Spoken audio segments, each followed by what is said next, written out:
order the regular meeting of the Board of Directors for North Yuba Water District at 5:01. It's Thursday, July 25th. Roll call, please. President Hanson. Here. Vice President Brown. Here. Director Nielsen. Here. Director Hawthorne. Here. Director Flora.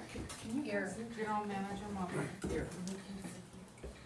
Please stand for the Pledge of Allegiance.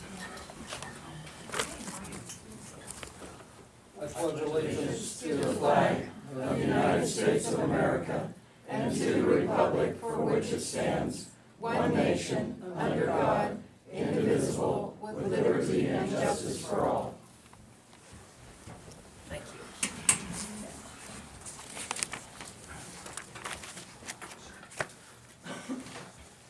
Okay. Agendized items. The opportunity for public comment on the agendized items will be provided only at the time they are addressed by the committee or board. Unagendized items. Opportunity for public comment on any other item of interest within the jurisdiction of the board will be provided only during the public input item for that purpose. Time limitations. Public comments will be limited to 2 minutes per speaker and 10 minutes for all speakers combined for the agenda item entitled consent items, and 3 minutes per speaker and 10 minutes for all speakers combined for each remaining agenda item. Item C, public input. Opportunity for public comment on any non-agendized item within the jurisdiction of the district board. However, no action may be taken by the board on topics or matters presented during this public input agenda item. The public must address the board on specific agendized items only during the board's consideration of those items. Public input, anybody? Okay. Jenny? No, that's, I'll wait till smart marketing to talk. Alton, right. I'll wait till smart marketing. Where's the podium? It's broken. I know, Broken. well, it's been broken for months. Can't you guys cough up $50 to get Charles it? Sharp, go ahead. So I was gonna say something about y'all colluding together, but I'll just say that the boys aren't getting along with the girl. Why don't you ask her out for a date or something, make up or something? Because this back and forth with her and everything is creating a lot of animosity between everything. So, Chairman Hanser, on April 11th, you sent a letter to the Yuba Water Agency requesting $10 million and obligating the district to pay back $5 million loan. You did this without a vote by the board and without Director Flora's knowledge of your letter. Well, anyway, that's what you did. You said, we'll pay you back. It didn't happen, it didn't work out, but that's what that's what your letter said to the Yuba Water Agency. We wanna borrow $5 million from you so we can build our pipe. So now the money for the pipe is in the inbox of the Integrated Water Management Grant Program. As the engineering drawings are now, this project will not get funded. It's DOA. So there's nothing to protect by withholding the engineering drawings from Director Flora or anyone else. The plans have no value. The Yuba Water Agency is directly involved in what's going on with the water district and with the plans and the North Yuba Water District's water. So your job, Chairman Hansler, is to protect the water district's water and not let it be taken away. So Chairman Hansler, yes. You are responsible for what is befalling the water district's water. You're responsible for what is befalling the water district on your watch. General manager is creating the problems, but you, sir, are responsible. You're not following up on the offer by South Feather to discuss the 2005 agreement. South Feather would provide clarity and transparency. It seems to be what the manager does not want and the Yuba Water Agency does not want is clarity and transparency. Thank you. Oh, these are for the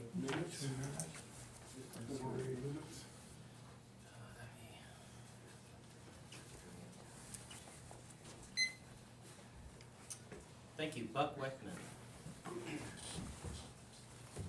Buck Weckman, residential user, and I'd like to make a little comment on public input tonight. I want to congratulate this board for bringing back some good common sense in running this board and how you're conducting it in a better, controlling an unruly crowd a lot better. I would make a suggestion, however, that we bring back our podium, and that's for two reasons. That one of the first reason is there are people here that have hearing impairments, and people speaking throughout the audience from different directions and so forth make it difficult for those type of people to hear what's being said. Plus the visual aid of watching them talk helps with that. So I would hope that you do bring back the podium for that reason. The second reason is it will help control some of the childish and unruly remarks that we get from the audience sometimes. Most people of any merit really don't want to hear a loud voice from the back of the room saying, shame, shame. That's foolish and childish. So please bring back the podium so helps restore good practices in your meetings. The second thing I'd like to do is acknowledge the union representative that's represented the employees in your organization, Maggie Cadwell. She's done an outstanding job in representing them and presenting their side of the issue and protecting them from some unwarranted assaults. So I thank you as a residential user, Maggie, for you taking care of our employees, which is mostly our neighbors. So that was a good job. So I thank you for your time. Thank you. Thank you. Anyone else?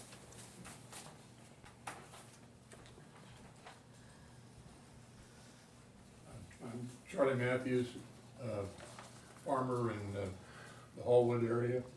I also happen to be on the Water Agency Board, but obviously, as you know, that the board speaks as a board. I don't speak for the Water Agency. But advice is hard to give when people don't ask for it. So I appreciate that saying. But I've been on over 25 boards in the last 55 years. And some of the boards have done very well. Some of the boards have actually failed and gone the other way. And my only suggestion to you is that being civil and transparent, and the boards I've been on have been much more successful than boards that have a group here and a group there. I'm not trying to interject myself in that I've been copied on some emails, and I just would encourage that the better boards are the ones that are transparent and gentlemanly to each other. Thank you. for your Thank time. you. Thank you. Okay. Anyone else? Okay. All right. Item D, consent items. D1, approval of minutes for the regular board meeting of June 27th, 2019. D2, approval of payroll for the month of June 2019 in the amount of $42,441.22. D3, approval of bills for the month of June 2019 in the amount of $136,624.50. D4, approval of warrant number 52-37236, fund number 637, payable to the North Yuba Water District in the amount of $150,000 for bills and payroll.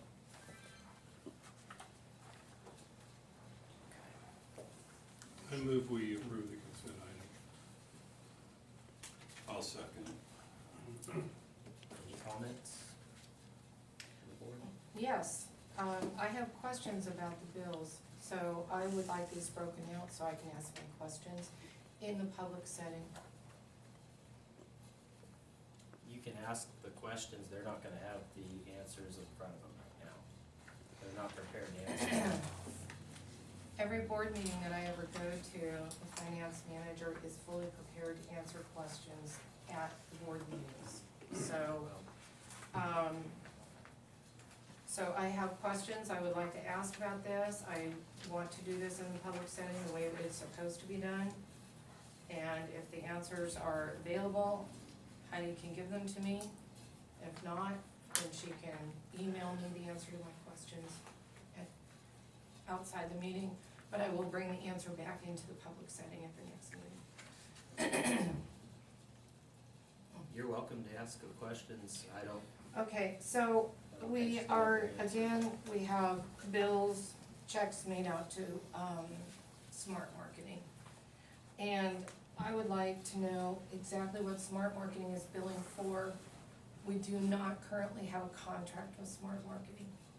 I know that you indicated that at some previous date, the board approved, some expenditure for Smart Marketing. I would like to see the paperwork behind that. So here we have $2,050 once again going to Smart Marketing. I have not seen any sort of public outreach program going on at all. Can you articulate what Smart Marketing is actually billing us for? I would have to add an email, I guess. In email? Yeah, because it's quite a few things on the invoice, so I don't have those. A lot of things. So are they actually giving us some kind of a deliverable, some kind of a work product? Is this just her accompanying general manager Maupin to some meetings, a combination then? I don't know, because Jeff Maupin is the one that directs that. I can't hear you. I'm sorry, I can't hear you. I'm sorry, I was talking to Well, her. I so- could have heard you if she could. let's keep it between the board and the, right now, not public, it's not open yet. What? They're not prepared to answer your question, is in short what I just heard. So And that is, you would like to. yes, and that's what I heard as well. So Right. she's gonna So- email me, and that's great. Why don't you email her your questions? And Okay. after, if she doesn't have them, that way she has a list of what to go off of. Well, I will do that, and I've done that in the past, and I have yet to actually receive any answers to my emails. Okay. So as long as I continue to not receive answers, I will continue to come here and I will continue to ask questions in the public setting so that the public gets to hear where their money's being spent. So I also see that we have another $23,000 going to North Star. And I'm wondering, we have on here, it's put into two pieces, Forbes Town Ditch Prop 1 grant and then Bureau of Reclamation grant. And what I'm wondering is why we're still paying for a Bureau of Reclamation grant that was actually given to us back in the fall. And also, what Prop 1 grant for the Forbes Town Ditch are we talking about? Is this a construction grant that's been applied for now? Or was this the previous planning grant? That's the previous planning grant on the Forbes Town Ditch. On the Forbes Town Ditch. Yeah. Okay. And then this US Bureau of Reclamation grant, it's stating that that's incorporated into this amount of money.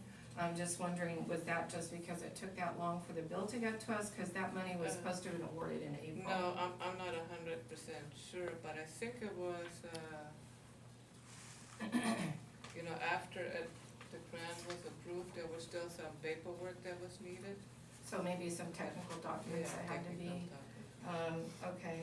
And that's, and North Star is actually submitting that on our behalf rather than us just doing that directly? I'm not sure what you mean, submitting. In other words, we have a Oh. middle person in submitting our documents, is Yeah. what I'm hearing. Okay. So then also I see that we have $17,000 in legal fees. And I would like to know if we can break out what those legal fees are for exactly. In terms of, I understand that there are legal fees that are involved in the current lawsuit, but there are also legal fees involved in the fact that the attorney is taking care of all of the public records requests as opposed to the general manager. Is there a way to break that out? Is that broken out in her invoicing? It is broken down in our. Okay, so I could get a copy of the invoice then, that would be great. Yeah, but as far as legal invoices, they're not all the information in legal invoice is public, so we would have to redact it if you're gonna consider it a public document. Well, whatever you need to redact is fine, thank you. Okay. Okay, so that's all I have this time around, but I still have a list of questions outstanding from 2 months ago that have not been answered. I would appreciate getting an answer to those questions. And does anyone have a fly swatter? Pen and paper?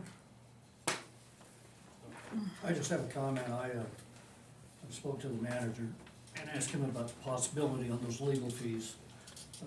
If there's a way to break out exactly where we're being charged for those public information requests. What individuals, are they coming from one person, they come in from a whole bunch of people? We're being inundated by it, and I think the public ought to know where we're spending the money. Yeah, we don't break it down by individual requests, but it is separated as Public Record Act responses. But, I can tell you, predominantly it's from Mr. Sharp and Mr. Wright at this point. Director Flores' Public Record Act requests have all been responded to at this time. So that's. And most of those costs are in the thousands of dollars, is that correct? I would have to look at the invoicing again. Well, and other water districts do not involve their attorney in responding to records requests. If you do a records request of South Feather or Yuba Water, the general manager takes care of those record requests. It doesn't go through an attorney.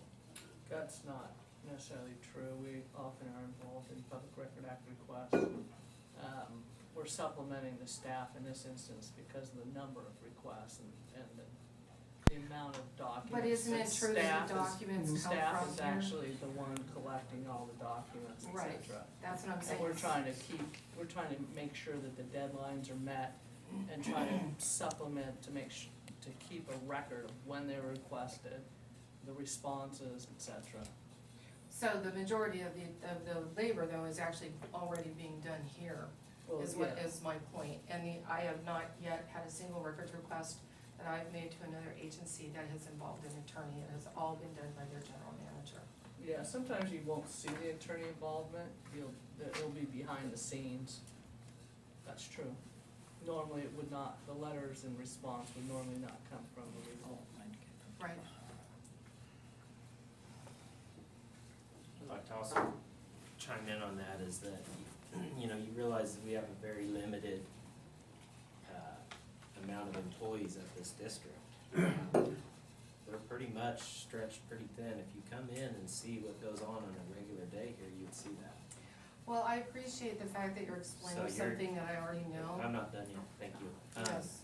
So you're asking to basically pull them off of, they're already stretched thin, and you're questioning why they're not doing all of your PRA. And the fact of the matter is, there's a water district here to run. There's employees, there's customers, they're stretched thin. And So you are, what you're requesting, it's not possible. okay, so let's just reiterate what was just said, is that most of these record requests are not coming from me, so I would appreciate it if you would not be directing the comments at me, number one, and number two, I would I was also, responding to your comment, so. and I would also appreciate it if you didn't explain something to me that I already know. No. Thank you. Obviously, I think sometimes you need that, so. That's called mansplaining. Okay. Anyone else? All right, need a motion? We just need a vote. Roll call, please. President Hansard, Yes. Vice President Brown, All right. Director Nielsen, Yes. Director Hawthorne, Yes. Director Fleur, Aye. General, oh, sorry. I'm going down the list.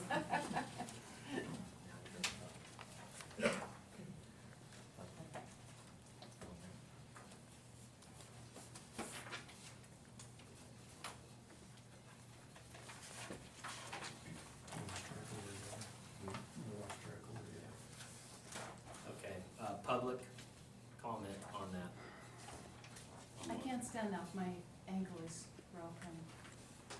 My name's Marieke Vernet. I would like to add to this little unpleasant conversation between Director Hansford and Director Floor. I would like to add that so much information in this district has not been given for so long that finally when people ask public information and it's, would you listen to me? Hello? One more strike off of disrespecting public. I'm sorry, I can't speak to you. Okay, thank you. I was directing my comment to you. I was listening to you, that you're fine, Maybe. continue, please. If information would have been given a long time ago, with ease, with transparency, this whole situation of having legal counsel be involved in getting documents to people that asked for it would have been avoided. Thanks. Anyone else? I can say, oh, well, if the water district would provide clarity and transparency, all these PRA requests wouldn't have to happen, because all the information would be out there, well-known, and I wouldn't have to keep trying to find out what's going on with you if you would just be forthcoming and provide it. That's what she just said. Well, I'm reiterating that, so that's why you're getting them. And also, keep them coming, because it's impacting the water district. And that really helps. All, Knows all. right. You may not like it that we submit our CPRAs, but it is our right. And what Mr. Sharp says is absolutely true. Transparency and accountability has been missing for so long, and if had it been practiced, we wouldn't be submitting these CPRAs. And furthermore, when the public speaks, please pay attention, please. Thank you.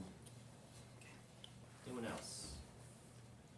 Well, I can't stand by and just not say something.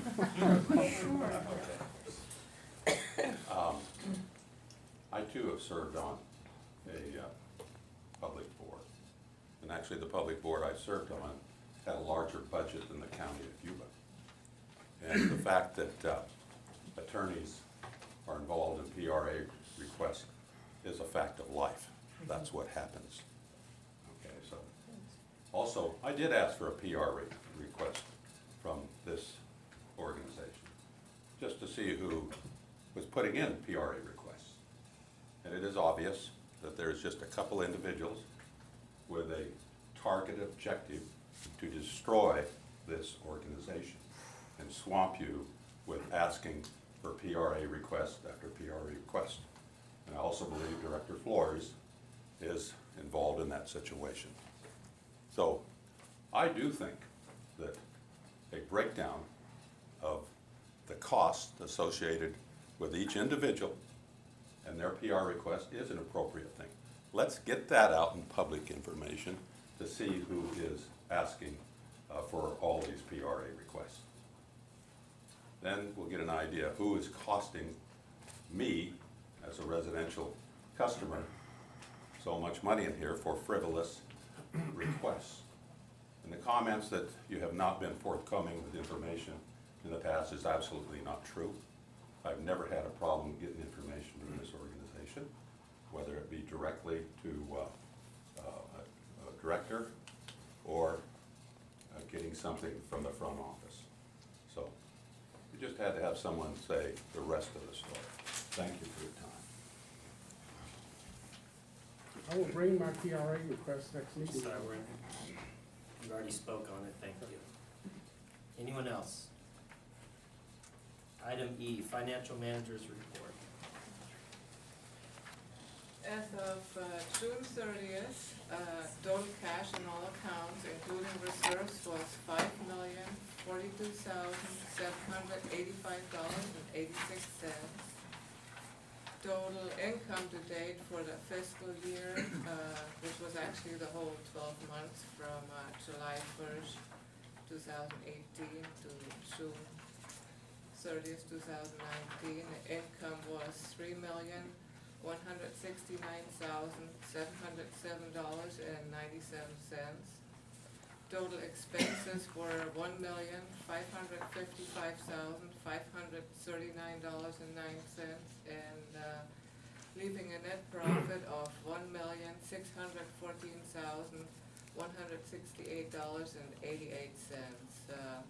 As in previous years, this is not, the total income is not finished because of Yuba County on property taxes. There will still be one more final report, so there will be, usually there's an additional $10,000 to $20,000 in property taxes that they both state for June 30th, and then we don't receive the report till about September, October. So there will be one more updated financial for this fiscal year that will include those. And that completes my report, and we have the auditor here tonight to give a presentation on the audited financials. Any questions? Heidi, when do we receive the power revenue from South Feather? Not the 709,000, but the actual revenue from power generation. At what month do we receive that? If there is any, it is usually in July. Okay. So it could be, there could be sort of a delay in terms of, for example, the revenue from last year, if it came in July, the audit isn't going to show that revenue yet. In other words, it'll show up on the next year. Because it sounds like it comes after the end of the fiscal year. Yeah, if there is any, because we Okay. had some, and then, but there, I don't know if there's going to be any this July, because it would have been for last year. And I remember they were not going to pay any because they thought they were going to have to pay, was it like 6-7 million to PG&E? They worked that out now, they've got that all worked out, so that's not gonna actually impact us. But I was just wondering, because when I was looking at the numbers, the power revenues are actually, for the previous year. So the $2.1 million power revenue is not actually for 2018, it was actually 2017. But it sounds like we didn't really get that until the next fiscal year. Yeah, there's like a Right. 6 month delay, so. Okay, got it. Decide whether or not they're actually gonna send that. Okay, yeah, cause the latest revenue was $1.393 million, and that doesn't show on this, so I assume that'll be next year. Actually, it was on. It was on this there? year, yeah.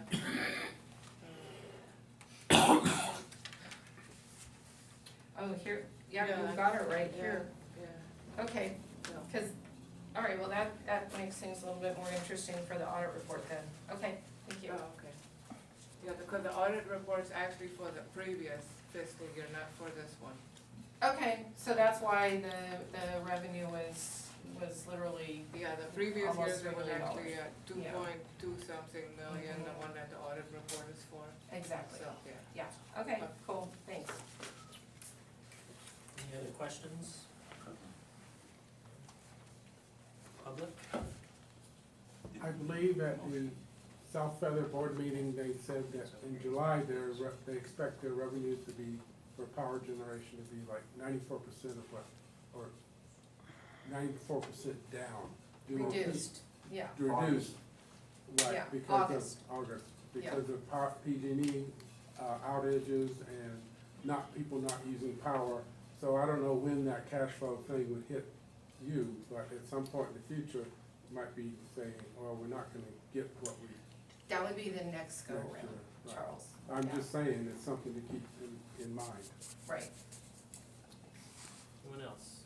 Alden Ray. Actually, just to correct, be precise what Mr. Sharp said, it's a maintenance, PG&E maintenance that is going to reduce the power revenues for the month of August. Furthermore, over the last, say, 3 or 4 meetings that I've attended at South Feather, they are being quite vocal that they see power revenues dropping significantly overall. They're very concerned.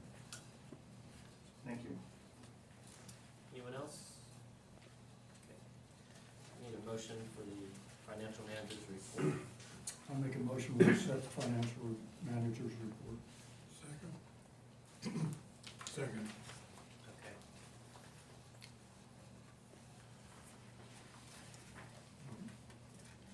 call, please.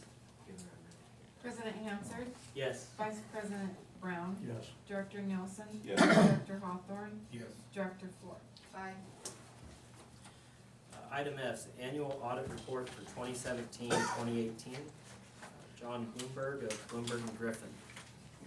Yeah, thank you. Yeah, I'm John Blumberg, Blumberg and Griffin Accountancy Corporation, here to discuss or talk about or present the draft of the audit, not the final. So there could be some changes. Don't anticipate any major changes from the draft to the final. But the audit report for 6/30/18, and that's what we're talking about here, the fiscal year 7/1/17 to 6/30/18, was actually due to be to the state June 30th. So we're late in getting that in.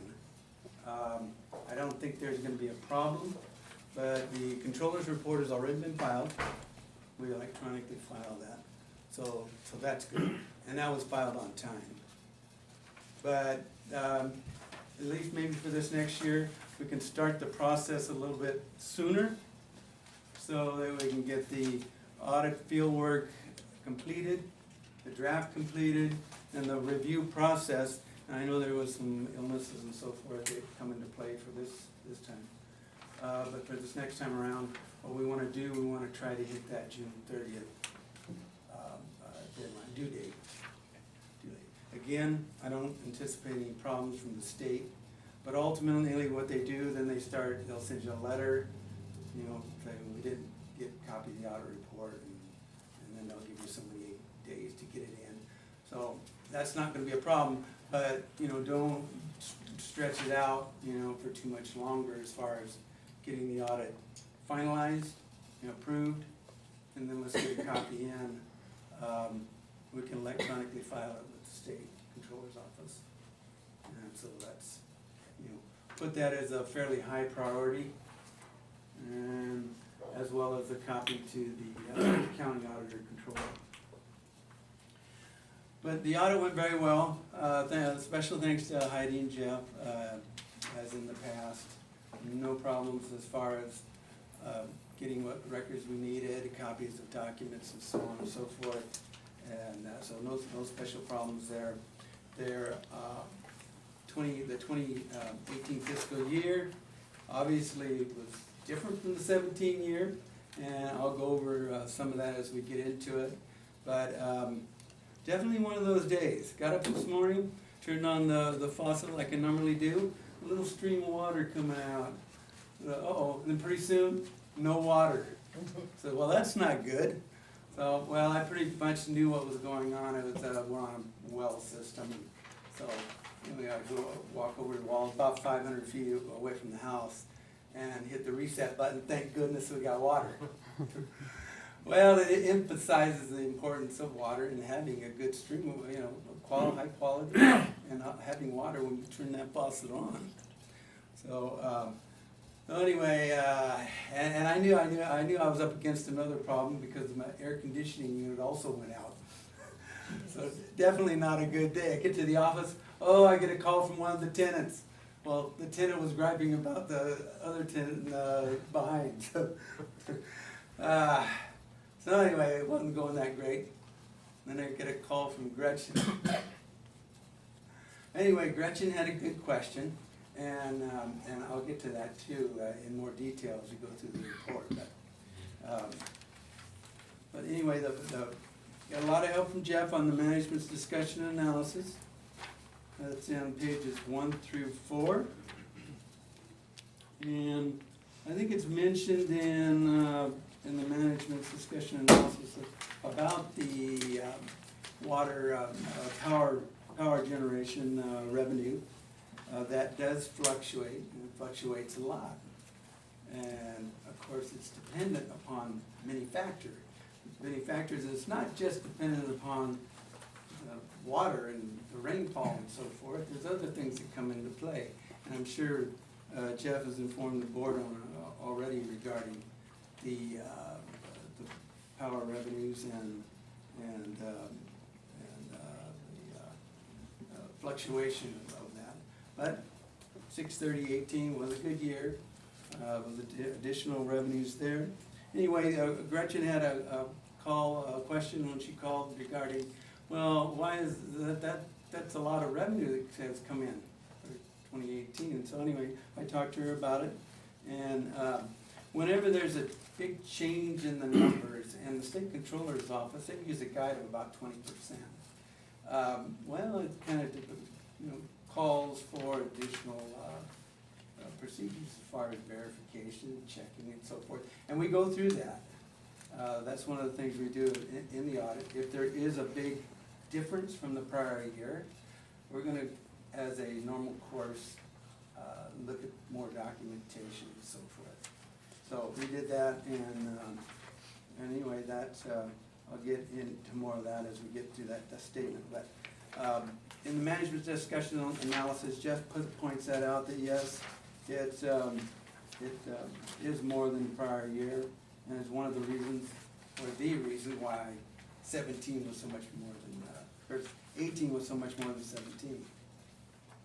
Page 3 shows the management discussion analysis, does show the comparison of the revenue and expense from 17 to 18, dollar change and the percentage change.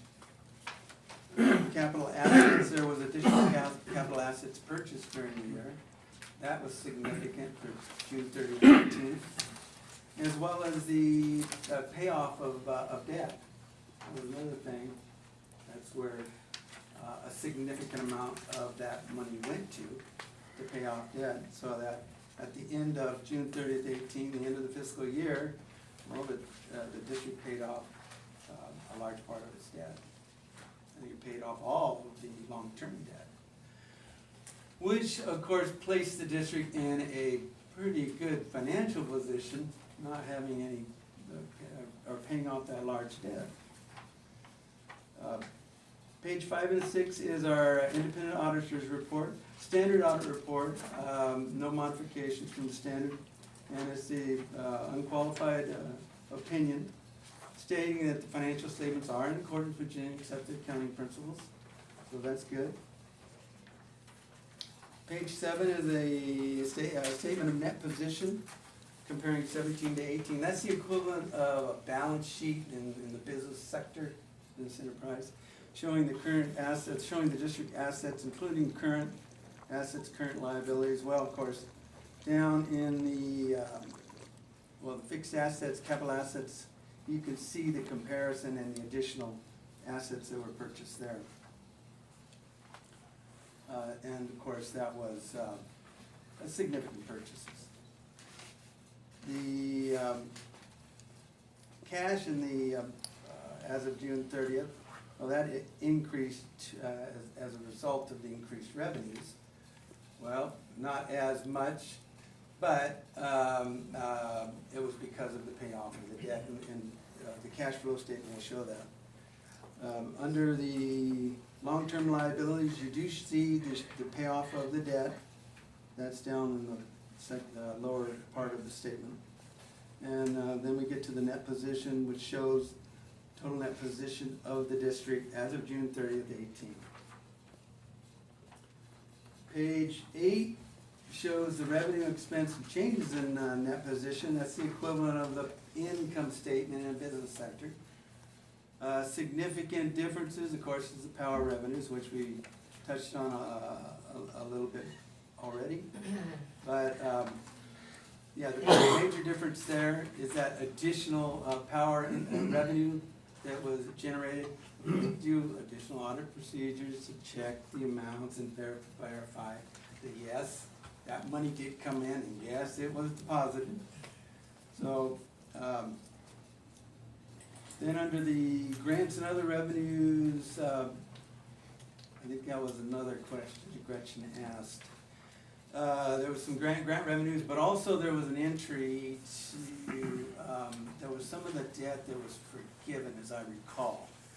And that was one of the entries that, and that was the tune of about $300 and something. $76,000. Yeah, $300,000. So, Gretchen, that is included there under that which is one of the reasons why the income is more.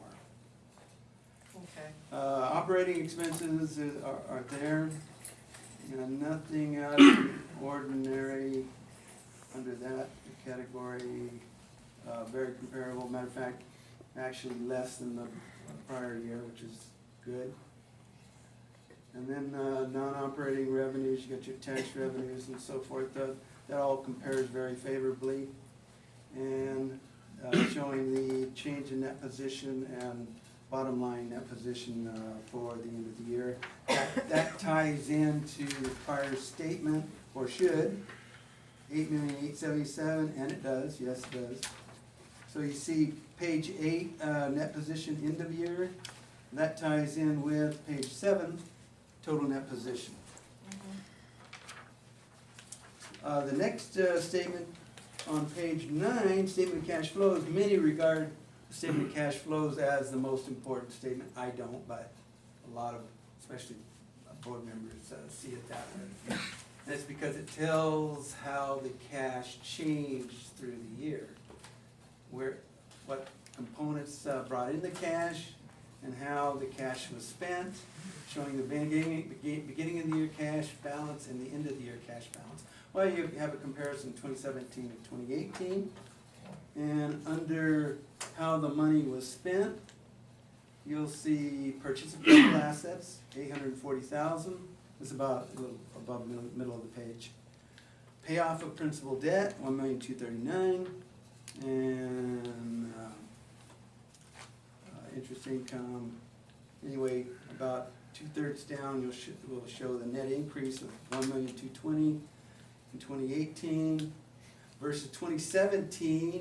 It actually went the other direction. There actually was a reduction of cash balance by 181,000. So,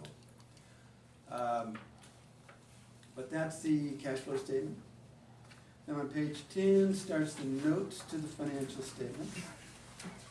And you have basis of accounting. It's pretty standard as far as notes. I won't get too much there, but on page 13, under the cash note, it shows the balances as of June 30th of 17 and 18.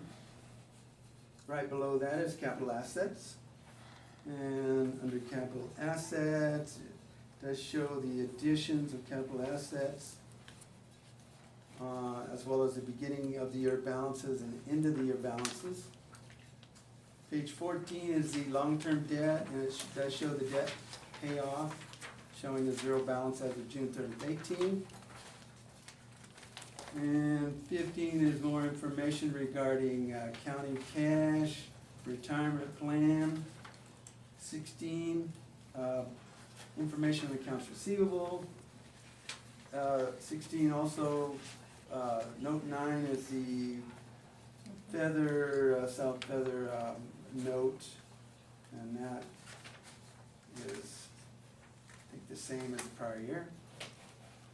Page 18 shows net position, its component breakdown. And page 19 of the board, do we need to change any names here?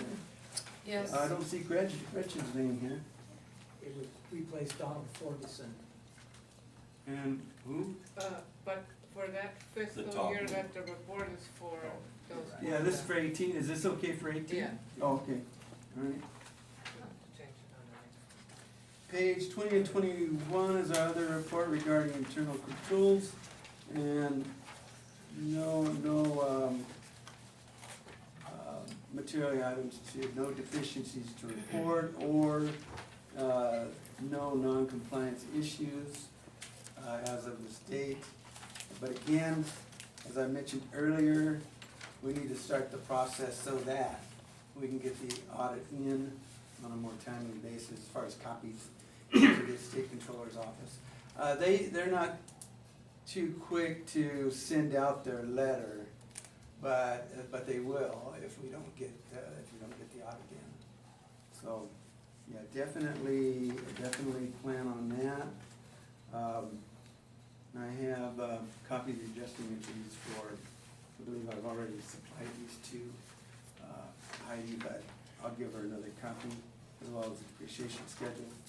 And for Jeff, I have a copy of the state controller's accounting guide.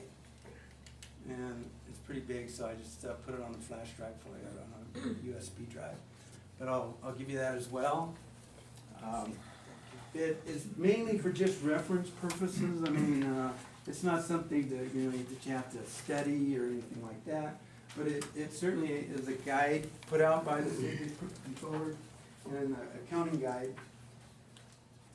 A lot of good information, and it, hopefully, if you come across a situation, you can refer to it and find the answer you need without, going further. But do pay attention to the appendix in the back, because it lists a lot of websites. It lists the controller's website, the Government Finance Officers Association site, CSDA, California Special District site.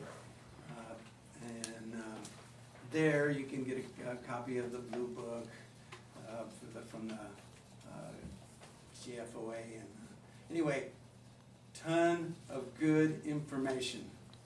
But it's a good guide that's put out by them. I wanted to give that to you. I wanted to give that to you when you came from the field work, but I forgot to give it to you there. But so,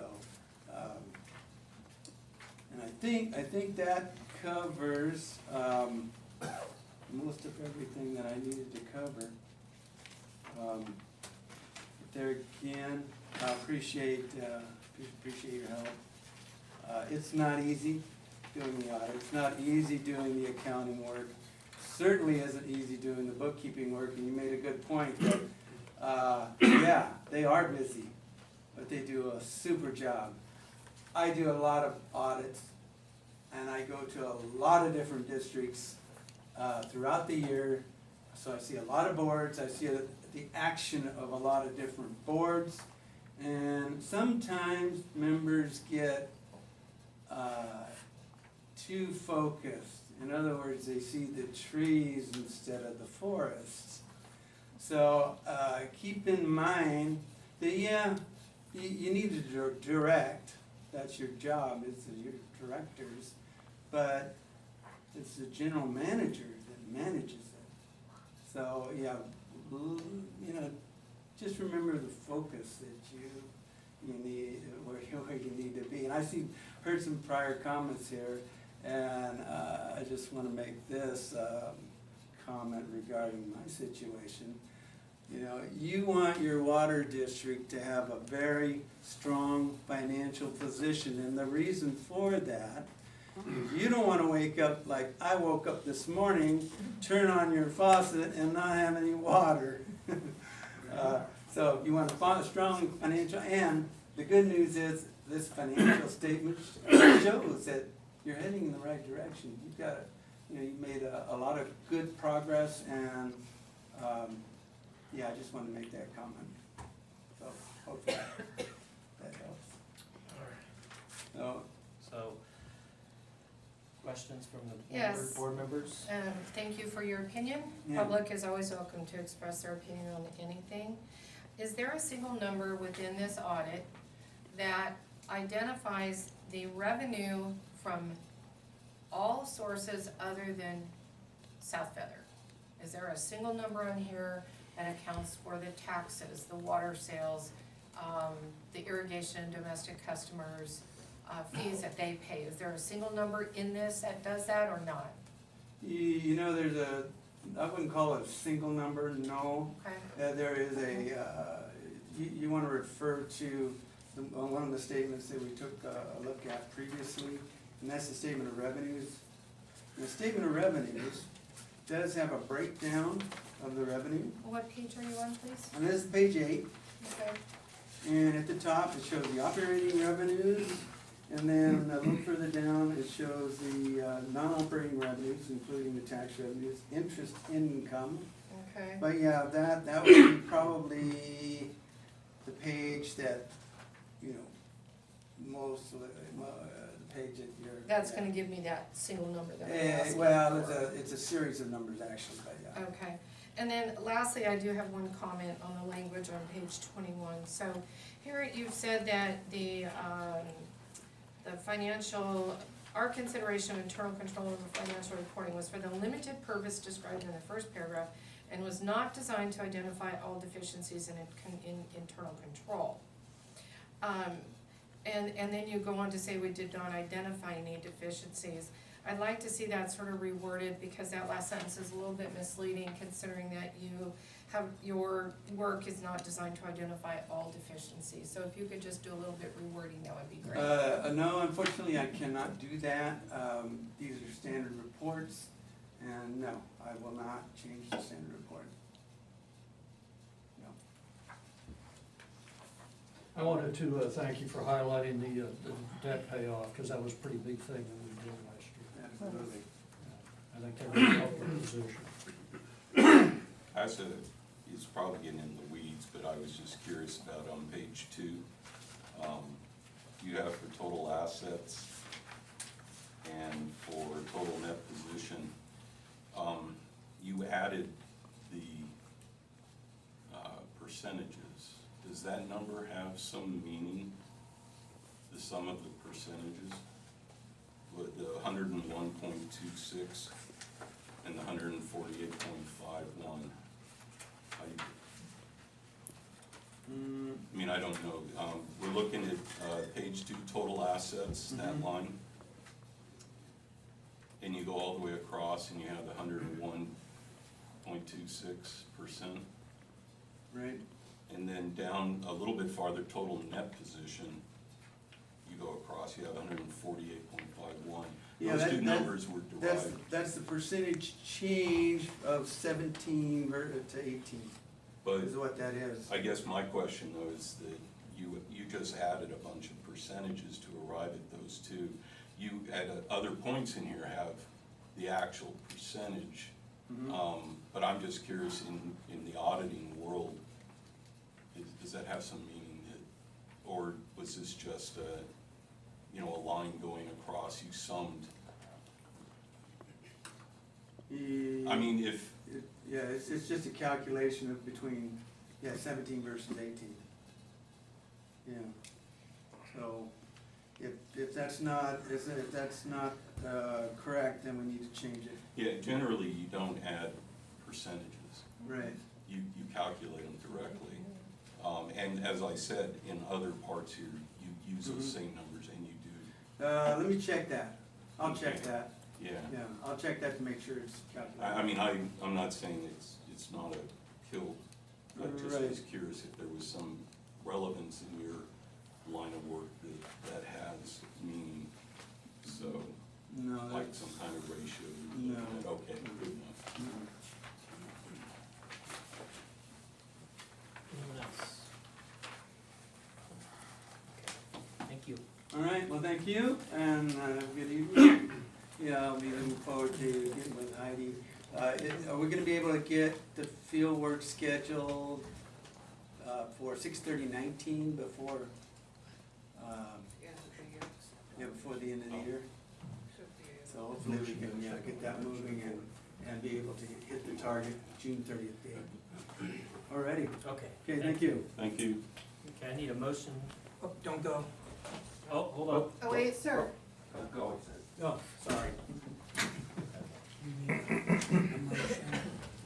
You've had comments, but you still need the public. Right, okay. So, need a motion to either accept how we want to handle the audit report. I'll make a motion to accept. I'll second it. Okay. Public comment. I'll start at the back, Alton, right? I just want to make a comment.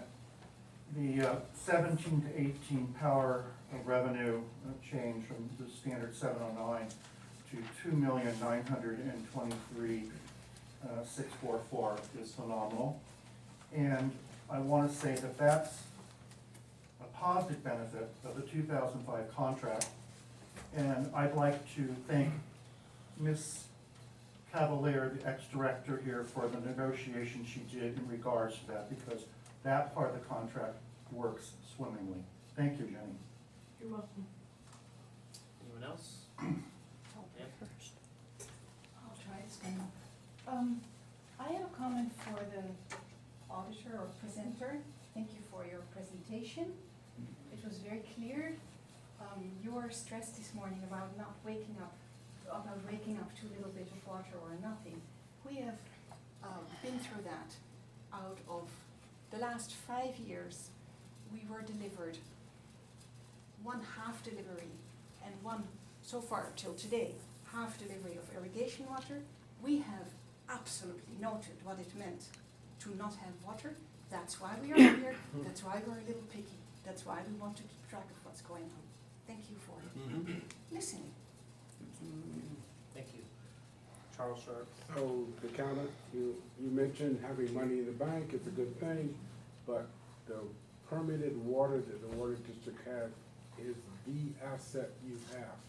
The 23,700 acre feet of water you can pull from the Feather River is the stock and trade of what this water district has as an asset. No matter how much money you have, without that water, there's no reason to have a water district.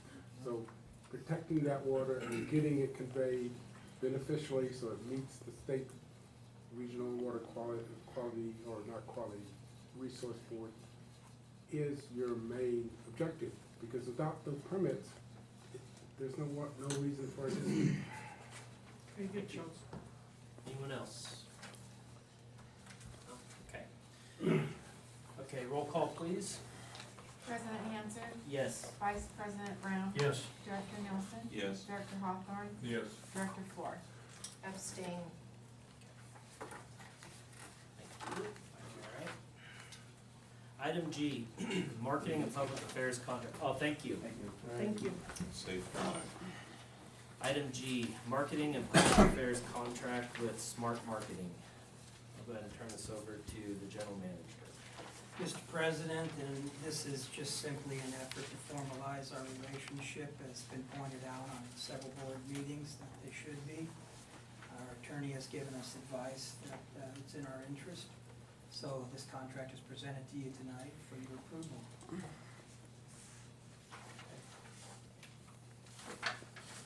Any questions from the board on this? Yes, I have a number of questions.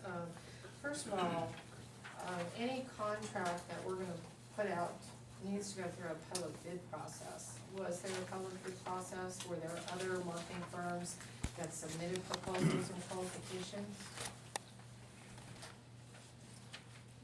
This is a relationship that came about through the board of directors, the experience with Crystal Martin, and being pleased with their services in other capacities. So, no, there was no formal bid. She was a person that we originally went to on smaller items, but now as we move forward and the board wants to utilize her services for a longer period of time, this is the formalization of that agreement. Okay, well, these sorts of things do need to go through a public process. And this contract, I have a lot of issues with this contract, first of all. There is no start and end date in this contract. This is not a typical thing at all. I assume this is what you would call her scope of work that she submitted. And there are a lot of problems with this. I mean, between this contract and this essentially is an open checkbook for Smart Marketing. So it, first of all, says project proposal. There is no project that I'm aware of. What you're doing is you're actually trying to apparently retain her services, much like you have Ms. Brenner there, where you've got somebody that you can go to. So there is no actual project. If there is a project, what are the deliverables? Because they're not itemized in here. Is she delivering a presentation? Is she delivering some kind of a marketing plan? What are her deliverables? She has in here a guaranteed amount of service time, except she doesn't tell us what that guaranteed amount of time is. We don't have a max and we don't have a minimum amount of time that is guaranteed. She talks about strategic alliance formation with who? Who is that alliance with? Legal support, as far as I know, Crystal Martin is not an attorney, and so that is not something that we would be hiring a marketing person to do. Under marketing, again, Where are the details about the deliverables? When I do a scope of work and a budget that I submit to a client, I have it outlined in detail exactly what my deliverables are. Whether it's a field survey, whether it's a report, whether it's an environmental impact report, no matter what, that is spelled out to the nth degree. This here does not spell this out. Talks about labor being billed and tracked monthly, except on the next page, she talks about firm fixed price. Firm fixed price is saying, I'm going to do this for $1,000, period. So we have a contradiction in this scope of work. Is it a fixed price? If so, where is that price? And if not, if it's labor, then that needs to be stated clearly. And there does need to be a maximum put on here. There is no maximum. Apparently she can just do whatever she wants and bill it $100 an hour. And by the way, why does she want to get paid in 14 days? That's very unusual. Normally it's a net 30 or a net 45. On the next page, she talks about above services, except there aren't any services that are actually discussed. On page 1, they talk about labor. They're not talking about services. Then also, one thing that's very concerning to me is under ownership of materials, she's talking about potentially using another vendor for things that maybe she can't do herself. And she's saying that she's gonna charge a fee of $125. Now that isn't normal at all. When you do a scope of work and you do a budget, you have ODCs, which are other direct costs. Normally those are billed at cost and those are a pass-through to the client. There is no sort of handling charge for that. So that is very expensive. That shouldn't even be in there. Security and confidentiality, has she signed a non-disclosure agreement? I have not seen that. And then at the bottom, she says authorization before production begins. Production of what? Once again, we don't have any details on deliverables. So I strongly object to this contract for multiple reasons. We do not have a public bid process that went through. We have not been able to look at other people. That's nice that you've been happy with her in the past, but public agencies have to go through the public bid process. We have a contract that has no beginning date and ending date. We don't have a minimum, maximum amount, and this scope of work needs significant revisions. Otherwise, what North Yuba Water District is doing, if you approve this tonight, you're handing a blank check over to someone, and you have not followed the public process.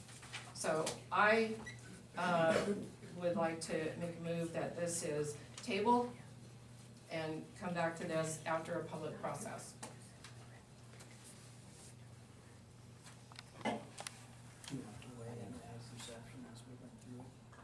Yeah, as far as this type of contract, this particular special district isn't required to go through a public bid process for this type of consulting agreement.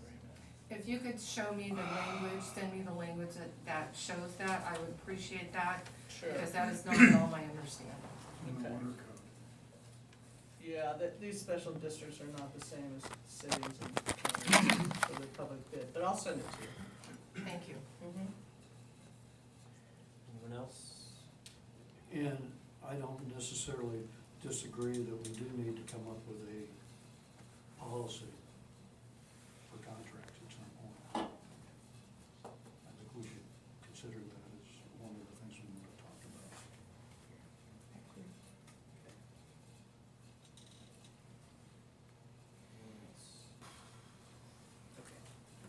So I just wanna say something about this as well as, I know that, I believe that part of Crystal's work is the dynamics change a lot. Depends on what happens in the public. Who's attacking the board and how do we combat that? We get grilled how we handle the public.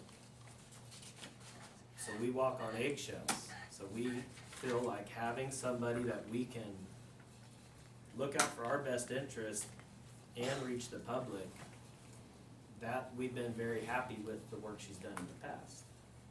So me personally, I'm very satisfied with the work she's done. And I say that because I've had from experience. I've sat with her and I've seen it firsthand. Connections that people have goes a long way with helping a district. Well, I have not ever met her, I have not seen her, and I certainly have not seen any sort of public Can I outreach. finish, please? Let me finish what I was saying. That's why I feel, I'm happy with the work she's done, because I've seen it firsthand, okay? And like I said, it's, you're asking for, show me a deliverable. I understand that, that makes perfect sense if we're going out to bid on putting in a pipe. We're going out to bid fixing something that's construction related. This is a job that's very dynamic and changing based on what happens from the public and how they're approaching us. How do they approach this district? What's being thrown at this district? We need to have somebody in our back, behind us, that can go to the public on our behalf and tell the good things we've done. All the progress that's been made. Progress has been made prior to you being on this board, a lot. And I'd like to see it continue with you on the board. However, we would like to, you need to have somebody that can go out there and spread that word. So, that's all well and good. If you absolutely love Crystal Martin, you think she's just the best thing since sliced bread, that's great. We do, I think. But my point is that the way that this contract is written and the way that her scope of work is written, it would be irresponsible of us to approve this because it's a blank check. And if you go back to the budget that all of you approved last time, apparently you can go up to $70,000. Now, that's not chump change for me. $70,000 is a lot of money. And so, and in this particular contract, there isn't even a limit. There is nothing in here. So what are you saying? You're gonna just pay whatever for, if it costs you $250,000, you're good with that? Because I'm not. There needs to be a maximum amount in here, and there needs to be specific deliverables. And Ms. Martin needs to be clear on what services she's offering. We already have an attorney. We don't need her legal support. I don't believe she is an attorney. And we also don't need to be gouged if she has to go to some t-shirt shop that will do what she can't do, and now she's gonna charge us $125 for her time to make that happen. So it's our fiduciary responsibility to watch out for the monies being spent. And doing it this way, with this contract and this scope of work, which is not even a scope of work, is irresponsible. So I, again, make a motion, fine, you don't wanna go through a public bid process, you wanna go with this same person who I have actually never seen a public outreach from her for, that's fine. All four of you are obviously on board with that. But I personally am not on board with giving her a blank check. And I'm not on board with this so-called scope of work that is not a scope of work. That's all I have to say. Barbara, can I ask you, have you looked at this contract? The contract itself came from our office as a standard contract. I agree with Director Floor, it should have some sort of date, that, you know, like an annual, it should be some sort of annual. This went, so, and I've written down some of the other comments. So we can certainly modify that, this is, but the standard terms of the contract, the main piece of the contract came from our office. So it's what I consider a standard consulting agreement, but dates and scope of work are added to that standard contract. So you'd be good with that if we just add a annual date? I mean, it's up to you guys.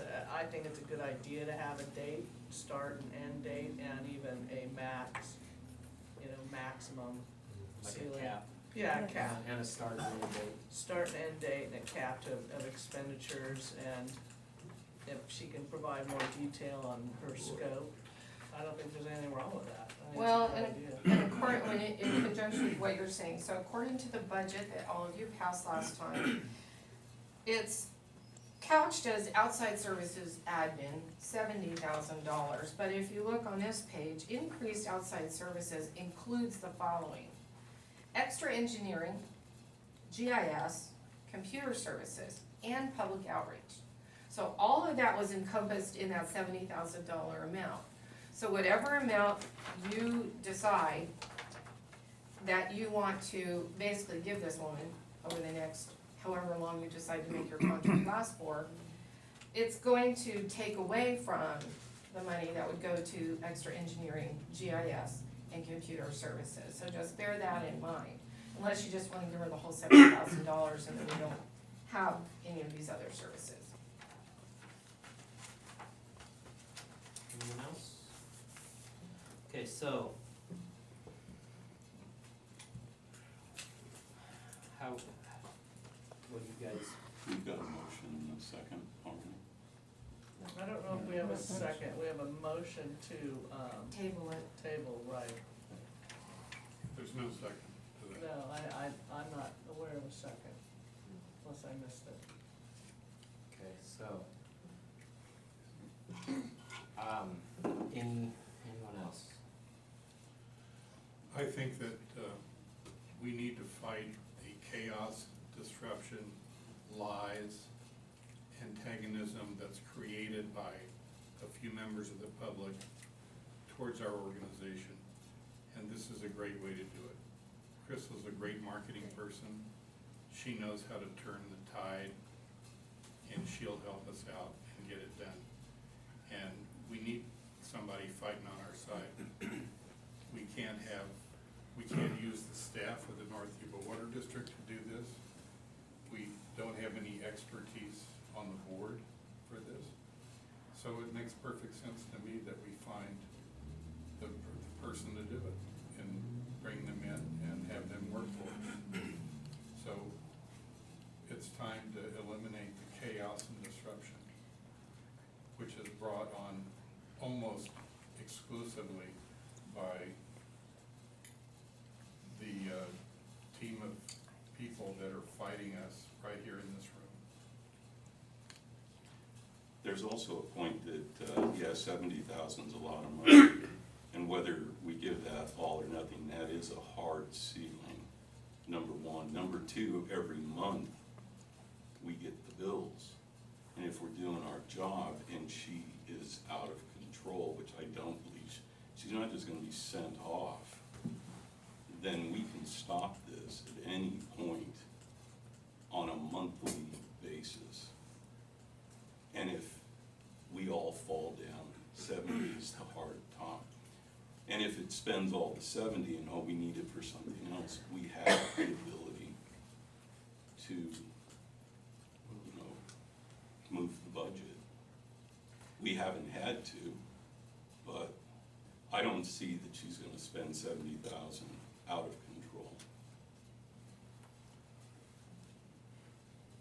And think of all the money that we've had to spend on public records requests and all this other baloney that's caused by people that hate us and are trying to kill us or hurt this organization.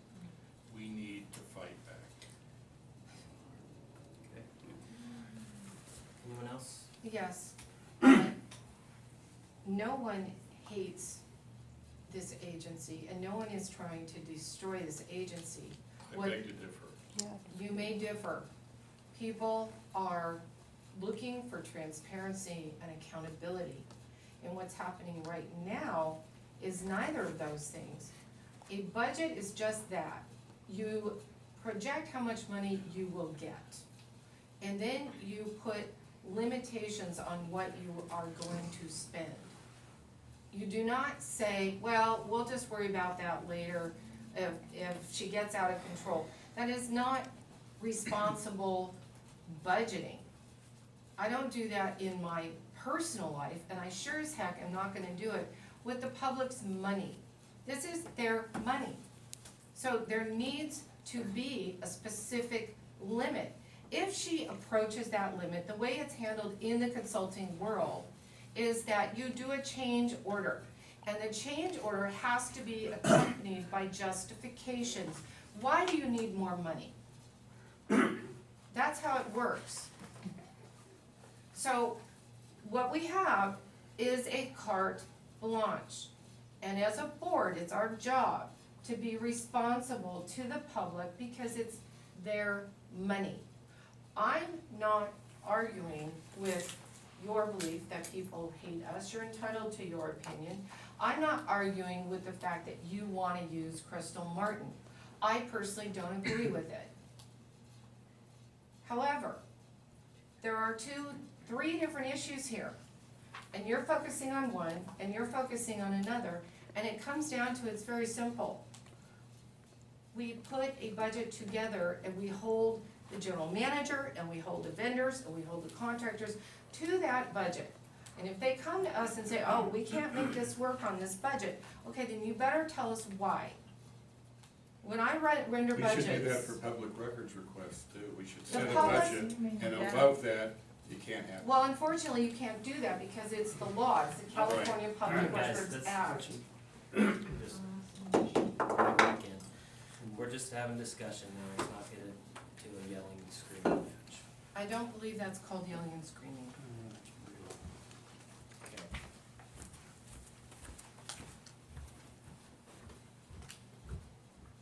I guess we're short one number. Keep going. I move we, Okay, I need a motion for You've got it. this item. You've got a, Public input. After Well, the motion second.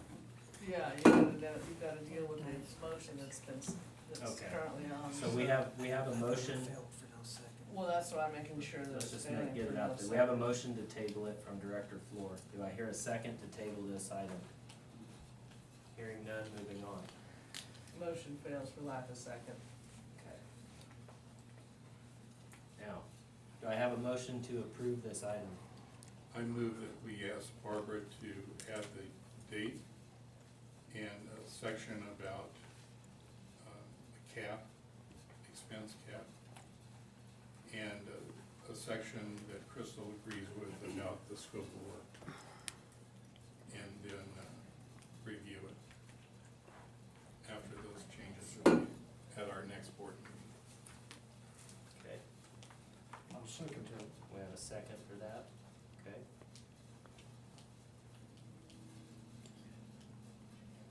Okay, we're gonna do roll call in public.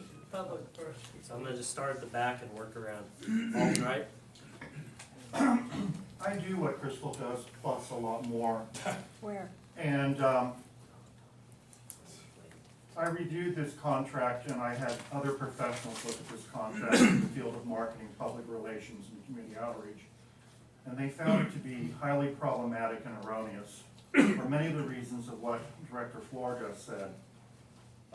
It really needs to be gone through with a fine-tooth comb by legal, because it is an attachment to your standard contract, and there are issues in here. I want to point out one that Director Floor didn't have quite clear that's pretty important. There's one specific item that makes no sense and illustrates the vendor's sketchy billing practices and puts into question their ability to ethically and professionally perform their work. Under the ownership of material section, the vendor lists tangible elements like graphics, images, photos, and such. If smart marketing must furnish them, and if the district wants to use these items, tangible items, for something that's out of project scope, smart marketing will bill $125 an hour to furnish these items. How does one charge an hourly rate for the use of a photo on a brochure? Does not make sense. You don't do that. You bill it out as a flat fee, and that's the problem with this contract. It is a combination of consulting and project-based, fee-based elements, and that's how it should be rescoped. So you all understand exactly what tangible deliverables you're getting and the cost of those, plus her rate and her scope of work around her consulting services. It should be combined, showing both elements. Thank you.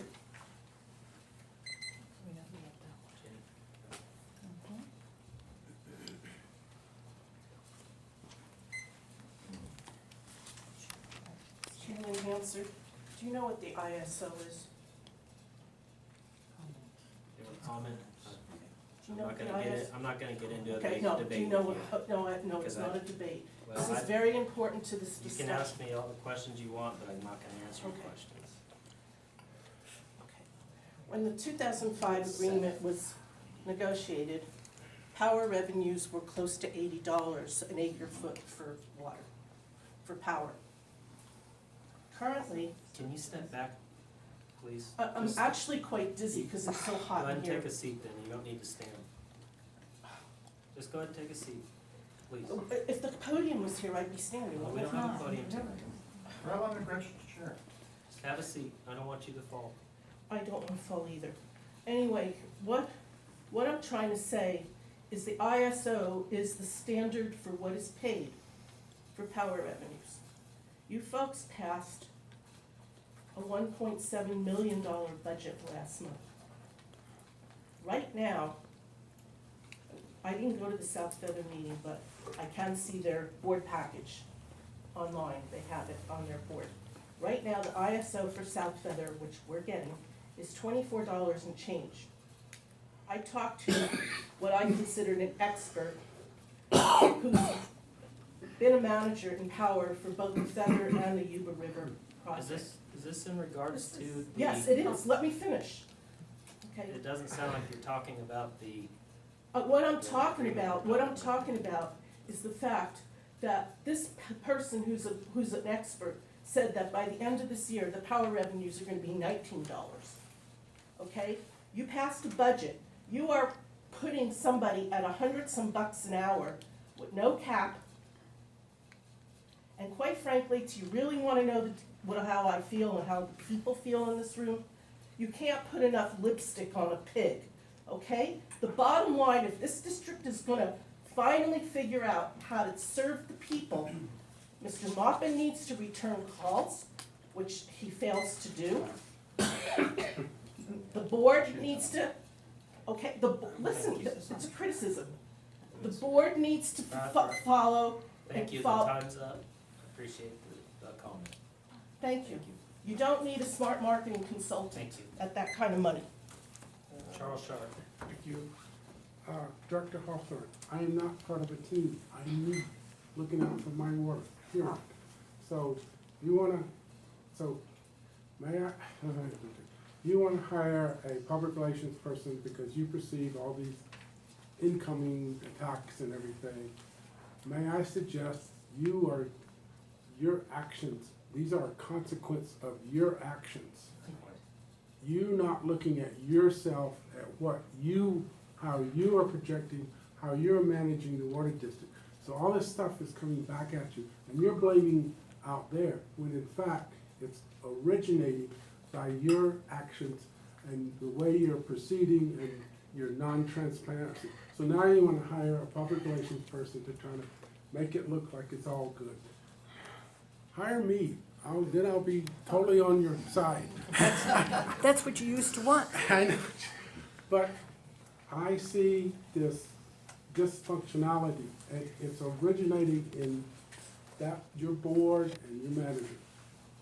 How you're proceeding, how you're projecting yourself, how you action, and then you get all this stuff coming back and you wonder, what's happening? It's because of your actions that have, anyway. Thank you. Gentleman in the back. You're not allowed to talk. I can talk to him. My name's Kwanzaa, Vinje, V-I-N-J-E. A lot of discussion with this last matter, so I'll keep it very simple. Something my grandparents always told me, all the elders, read it before you sign it, save the receipt. Thank you. Right. Anyone else? Ma'am? To Director Hawthorne, I don't hate you, I don't attack you. I would like water. We were not served. We're trying to create a situation in which we shall not be turned off that easily again. Thank you. Anyone else?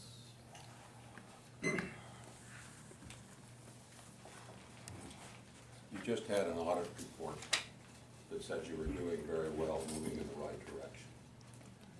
You need someone to counteract what Mr. Hawthorne said, the lies, the deceptions, the falsehoods that are sent out on a routine basis, all under cover of no name. They won't sign it. Cowards. That's what they are. I believe believe Director Floor is involved in this. They're not interested in forward progress in this district. I don't know really what their motives are, but it's sick. And what their real fear is that you're moving in a direction to correct the record. And Crystal Martin will do a good job of that. Now, does the contract need a little cleaning up? Maybe your attorney can help you with that. But this is something that needs to be done. They're afraid because their message is false, it's distorting, and the objective is not improvement, the objective is to destroy. Thank you. Anyone else? Ma'am? I'd like to, my name is Roseanne Martin, and I'd kind of like to tack on to what Bucket said. I have friends that won't come to these meetings because they're afraid of the attack that they're gonna have on themselves by people in this room.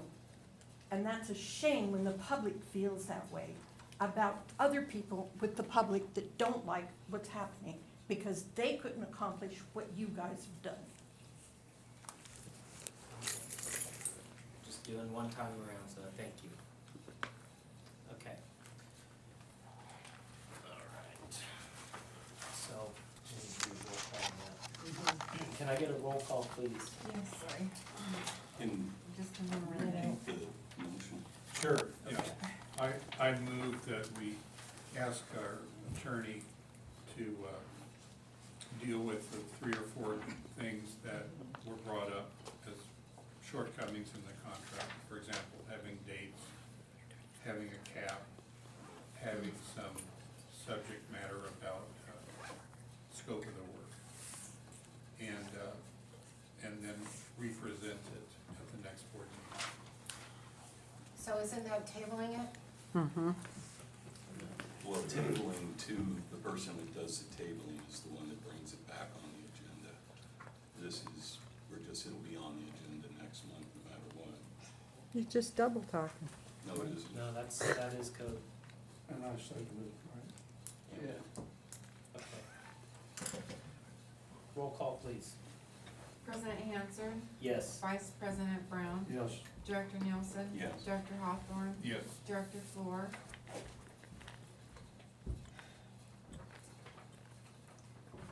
Before I vote, can I please get clear on what it is exactly that I'm voting for, because I'm confused. Okay, so what we, I'd like to hear it from the attorney, please. The motion, as I understand it, is that, to take the contract back to the consultant and modify it slightly so that there's a term, there's a cap, the scope of the work is specified. Which And was then bring exactly it- what I said. Well, earlier. actually, your motion was to table it and go through a bid process. No, that wasn't it. Mm-mm. I said to table it so we could do these things that we're talking about now, so, that would, okay, that's very weird. so you're getting what you want, so she's She's correct, right? So is that an aye? No, abstain. No, can you please let me speak for myself? I appreciate Boy. that. Aye, Catherine, thank you. All right. Item H, construction services contract for office repairs. General Manager. As you may recall, we had a concern about one. We hired a group of people to come in and put their equipment in and test for it. And we're at a process right now where we need to put the ceilings back together, the walls back together, and we're proposing that there was some dry rot in the back of the building that'll be corrected and paint the building, which hasn't been painted since it was created. And so this is this contract is before you for approval. You have any comments or questions? Did this go through a public bid process? No. This is, actually, I feel we're pretty fortunate to find a contractor with Paradise Fires and all of the work that's out there, so. Anyway, this is a small amount of money in my opinion. So, anyway. Anyone else? Okay. A motion to approve. I move we approve the contract as it is. I'll second. Public comment? Sandy Campbell, representing the employees at the district. Thank you very much for your effort on this mold issue at the hall, at the building. It's important. I know we had some sicknesses and stuff going on, so we appreciate that moving forward and hope that can go a little bit further. We totally understand the lack of public bid on this. We understand that it's California Uniform Construction Cost Accounting Act that actually governs under a certain amount. Small special districts don't have to go through that process. I totally get it. Thank you. Anyone else? Okay. Roll call, please. President Hanson, Yes. Vice President Brown, Yes. Directors Nielsen, Yes. Director Hawthorne, Yes. Director Fluor. Aye. Item I, General Manager's Report. Mr. Moffett.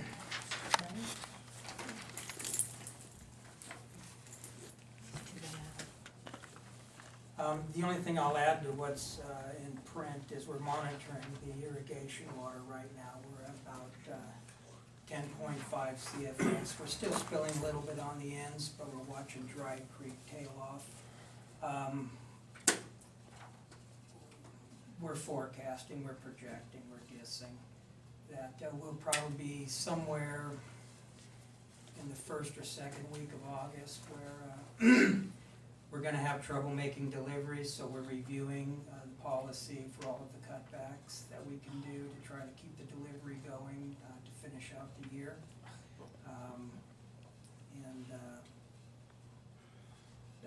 That concludes. I have one more thing too I wanted to bring up. This is for informational purposes only. It didn't make it to the agenda because it didn't make it to us before the board packets went out, but I have a letter here for you to just read at your leisure. It's LAFCO, the Local Agency Formation Committee, wanting us to deal with the overlap with Browns Valley. I don't think we're allowed to hand out written materials. It's only informational. I'm not asking you to read it, act on it, do anything with it except fold it up, put it in your pocket, and take it home. It needs to be made available to the public as well. I do have copies if they want one. Yeah, it needs to be made available to the public as well. So any old way, I just wanted to let you know I'll be spending some time on this as well and get back to you when I have some clarity. Other than that, that concludes my report. Any questions for the General Manager on the report? Yes, so I'm not clear on why you're thinking that we won't have a full irrigation season. The ISO numbers right now are at 24, projected go to 19, which means that North Yuba will actually make more money selling the water to irrigation customers than they will from power generation. We have 3,700 acre feet in Little Grass Valley. So why am I hearing you, or am I misunderstanding you, saying that irrigation may not run the full season? Well, it's a combination of things, okay? Right now, the Forbes-town ditch is at capacity, and all of the available water we're taking, as you can see in here, we're taking South Feather's taking 8 CFS. We're only taking 1 CFS at the treatment plant. Typically, it runs on about 1.6, but we're floating on the pond, so we think we can get by. That's leaving 5 CFS available, and the balance of it is in losses. It's running about 37% efficient Forbes-town ditch. So those 5 CFS right now are supplementing Dry Creek. Dry Creek is continuously dropping off. It's not every day, but over a few days you can see a change. And I've been talking with staff and looking at the changes. Dry Creek, we can take everything in it up to 4 CFS, which is for fish flow. I am aware of that. Okay, so at the end of the day, when we hit that number, when we lose the 5 that we're utilizing right now, Dry Creek will be out of water, and the water coming from Forbes-town will be insufficient to meet the demand. So the idea has been, or the policy states, that what we are to do is to look at voluntary cutbacks, then cutbacks predicated upon size of service, and then ultimately a cutback to everybody's a 1-inch service to try to extend the season. So I'm informing you that we're gonna take those steps, monitor what we have, and I'm letting you know that we're getting to that point where it's gonna become a little challenging to continue to deliver. But we will deliver until the water is exhausted or it can't make it to our customers. Is that satisfactory? My understanding is that it takes 0.6 CFS to actually fulfill the domestic treatment plant, not 1.6. No, well, the filter bed runs at 700 GPM. 700 GPM, I believe you'll find, is 1.6 CFS. The treatment plant doesn't run continuously 24/7, so that affords the pond the opportunity to catch up in between run times. So we still have 15,500 acre feet that we could tap into. And again, as I said, we are not gonna make any money on power revenue, so we might as well use that water and sell it to irrigation customers and make our money that way.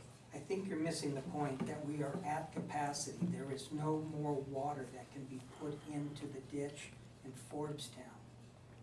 5 is the max. And if South Feather calls for their 11, we're immediately finished. It's not an issue of do we have water available. It's a matter of can we get it to you because the capacity is used up. No reason for a pipeline. Exactly. The pipeline will solve that.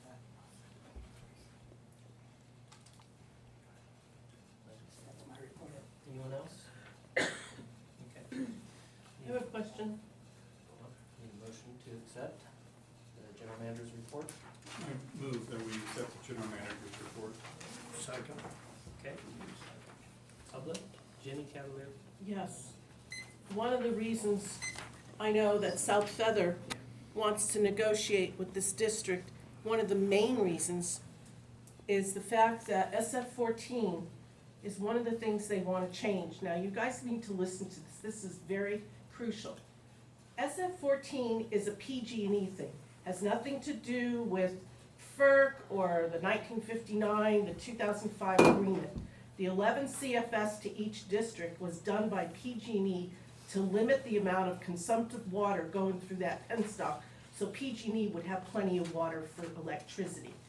Rafe Mosley is right now in the process of negotiating with PG&E because the contract's up, and they want to change that. They want to increase the capacity. They have the ability to do that. That's why it's so critical for this district to sit down with those people. That is one of the key things, is to get more water through SF-14.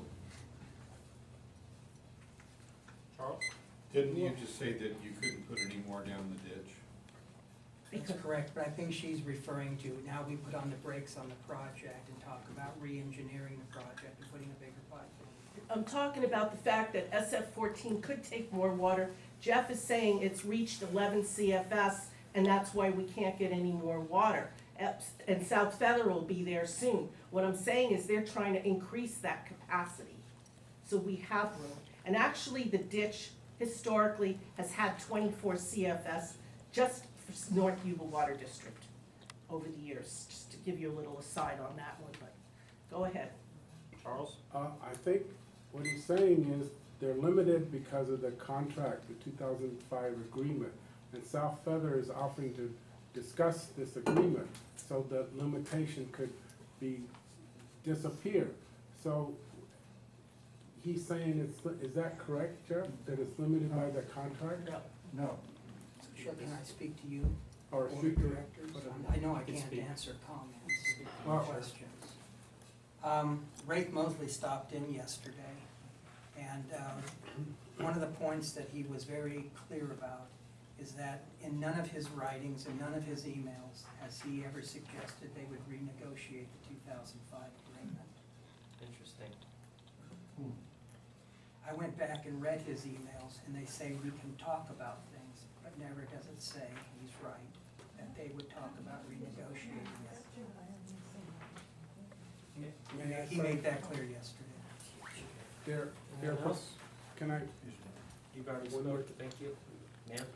I would just like to note that the general manager's report today suggests that we will be shut off again I would have trouble with that. Thank you. Thank you. Anyone else? Yeah. Ma'am in the back? I'm ignorant to all the CSS and all these other things, but it seems to me that we've lost our water during the drought, and this year we had rains well into the season when the water started. So isn't there some way we can balance this out so that if we're going to possibly have issues like that ditch breaking near my house and things like that, that we could put off the start date so that we could be into the dry period in October and make it through that far? Like I said, I know nothing about this stuff, it's just I'm wondering like, if we can balance this out a little better, maybe under the circumstances. We're not in a drought, we had a lot of rain, it was raining until May, and it started in April, mid-April. So that 1 month even to delay the start date, that 1 month and put it on to October, it's just in a layman's perspective, okay? Thank you. Did you want to comment on that? I'll do whatever you want. Go ahead. We're still talking about, and I don't know how, honestly, to be any clearer, I truly don't.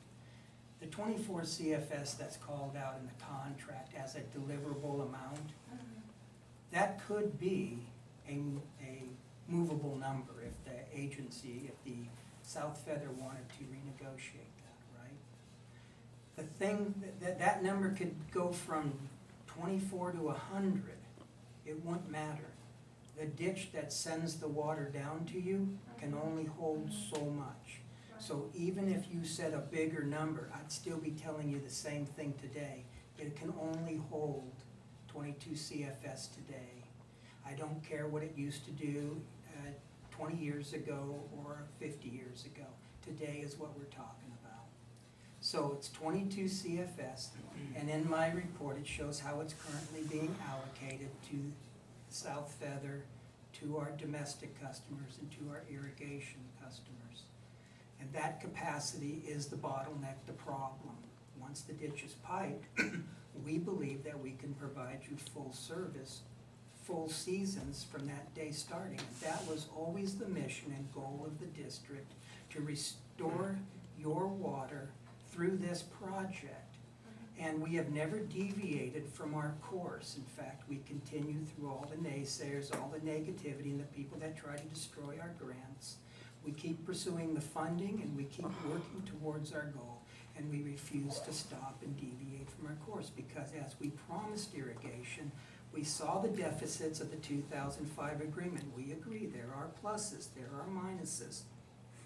The minus is that when that agreement took effect, irrigation started to suffer. The pipeline is the solution to return the water and have full seasons with you again. And this board is not deviating from that. They made a promise, they're keeping a promise. Does that make sense? It's about capacity, it's about, it can only, you know, it's like even a straw, you can only suck so much liquid through it until it collapses. It has a capacity limit, it has a limit that you can push it to. I'm a little immature and I understand what you're saying. Great. And I'm not arguing it at all. Like I said, I really don't know how all these things come together. I'm just saying from my own consumer's perspective, it seems like with all the rains that we had so late in the season, I'm asking if there was any way that we could have used to delay the start date and put it on the. It wouldn't make any difference. In other words, we have a start date of April 15th and a conclusion date of October 15th. You're saying, are those movable dates? Yes. I understand. They are not movable dates. You are reliant upon, you are reliant right now upon Dry Creek and supplementing from Forbstown Ditch, okay? BVID has rights to that water, that when they end, we start, when we end, they start. So it's not a movable date. Okay. Clients are lost because of fraud, number one. Number two. Oh, God. Number two, the manager just stated that Manager Mosley came in yesterday and spoke with him and made a firm statement that they are not willing to negotiate the 2005 contract. That is not the board's perception when you talk to them at their board meetings. But more importantly, did Manager Maupin say that North Yuba would like to renegotiate the contract? Thank you. Anyone else? Okay.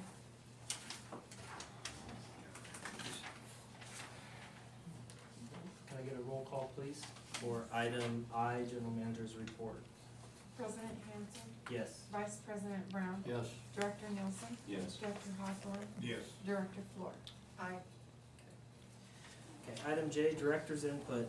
Directors may make brief announcements or reports for the purpose of providing information to the public or staff, or to schedule a matter for a future meeting. The board cannot take action on any matter not on the agenda and will refrain from entering into discussion that would constitute action, direction, or policy until that matter is placed on the agenda of a properly publicized and convened board meeting. Consideration of agenda items for the next meeting.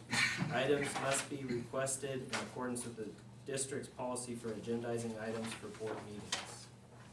Do we have any input from any directors? I have a question before input, please. So please do not start the timer yet. So you have 2 closed sessions scheduled. Is that a typo holdover from the last meeting, or is there actually 2 closed sessions scheduled? There's actually two closed sessions. Okay, because there was no information given at all on that second session. The public has a right to at least know what that second session is about. And I would like to request that the second session actually take place first, because I'm already here. And the first session regards my lawsuit, and I cannot be here. So I'd like to request that we move the second session to the first, and move the first to the end. You would want your attorney to speak to them. Barbara, can we get you to input on that? Yeah, Can that be done? yeah, you can switch the order of the items. But I think there's the idea of inclusion. Yeah, I think that there's still a problem with conflict. I'm sorry, I don't know what you mean. There's the potential litigation, that is being discussed involves, actually potential litigation against certain, the problem is I can't get into that detail. We can talk about that in closed session, but I can't get into any more detail about what that potential litigation is. All I'm asking is if we can do the second session first, because I can't be present for the first session. No, and I said you can switch the order. Okay, that's what I'm asking. Can we switch the order, please? Discuss that in closed session. Can we switch the order? That's up to your board, it's not up to me.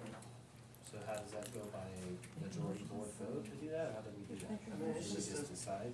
It's just a. I guess my question is, could one, discussing the second one prior to how it's listed now, could that adversely affect anybody's take on it at all? No. No, I mean, it's not a problem to switch the order. Okay. So we need to do a majority or just ask?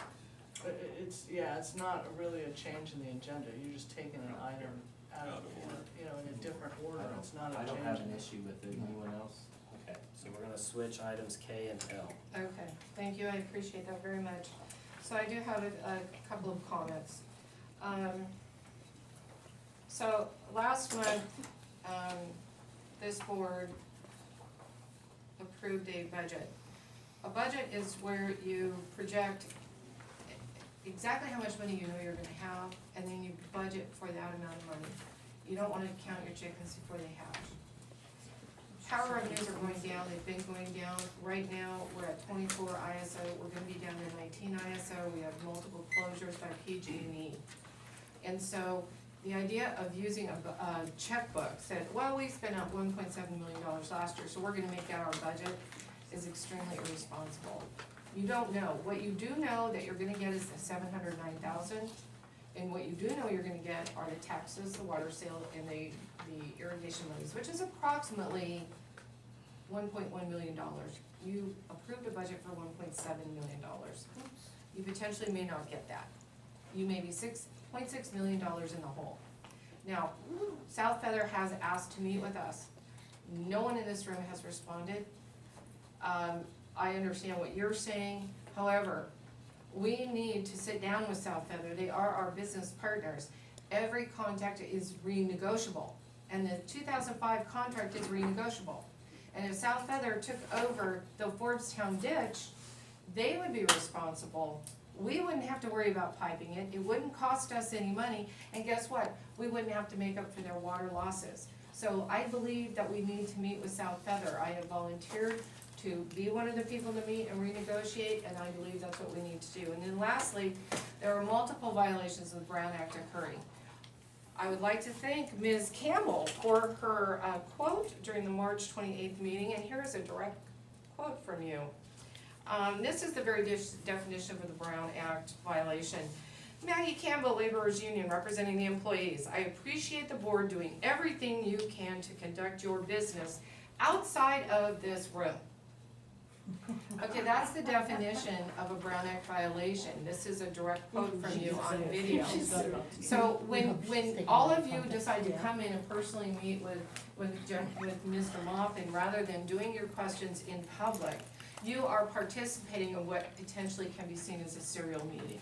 Now, that being said, I not only have a letter signed by you, as far as I know, the board never met to agree to borrow $10 million from Yuba Water Agency. And here's your letter, and I want an explanation for this. Thank you. Your time is up. Anyone else? Well, yeah, I wanted to take this opportunity to express our appreciation to you. We're delighted that you're getting promoted, and we're sure gonna miss you. Our relationship is tenuous a bit during negotiations, but I know and the board knows that you have the interest of the district at heart, so thank you for your time with us. Thank you, Terry, I appreciate that. I'd also like to thank you for all you've done and being here for the employees, fighting for them. I do want to say that I spoke with your boss, and Maggie is being promoted, and your actions of reaching out to get her taken out of here fell flat on its face, and he told me that that had nothing to do with her being removed and put into a better position. That's So, good, great. well, I just would like to go ahead and let you know that. I appreciate that, Eric, thank you. Anyone else? You ready to go? Okay. Go ahead. That is the third time I have heard you address this woman like she was below the table. And I find your behavior unconscionable, mean, rude, abusive, and I really believe you need to grow up. Thank you. You're more than welcome.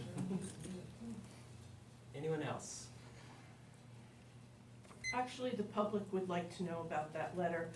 I don't see how you could write a letter on behalf of your board, sign it, send it to Kurt Akins at the Water Agency without other board members knowing about that letter, without it ever being discussed in public. How does that happen? Tell me, I want an answer. Thank you. Charles? That's one of my PRA requests you'll probably get in a couple of days. What happened with the correspondence to lead up to that letter? Anyone else? All right. We're gonna go into, we're gonna basically do item L, closed session conference with legal counsel, at 6:55. You got any public comments on the closed session items before you go into closed session? Okay. So public comment on item L. There's no information given, all it says is closed session, I don't know how they can have a comment about it. There's the. All it says is, it's just a sheet of paper, it says closed session, period. There's no topic of what it's about. Well, the closed session item is named is the conference regarding existing litigation And then the other one is initiation of litigation anticipated. You don't provide any more detail on that item. Well, then how are we gonna discuss it? I'm just telling you what the Brown Act rules are. If you have a comment on the closed session items listed, now's your opportunity to make those comments. There's no, on anticipated litigation, you don't provide that kind of detail. Can't. You can't. You can't. Charles? All you can say is another litigation item for the water district to work with, and the cost associated with it. We don't know what's gonna happen, but that's all you can say. I think as citizens, we should sue to get Yeah. our money back. I would like to use the public comment time to express my sincere hope that in the public section, the, what's the word, sorry, I'm not American. The side of the customers will be properly represented, and the interest, that's what I'm looking for, the interest of the customers will be properly represented. Thank you. Anyone else? Okay. And then do we open up for the other one as well before we go, or did it come back? That was That's for both items. Yeah. That's for both items. Alright. Okay, so we're gonna be going into closed session for item L first, conference with legal counsel, anticipated litigation at 6:57.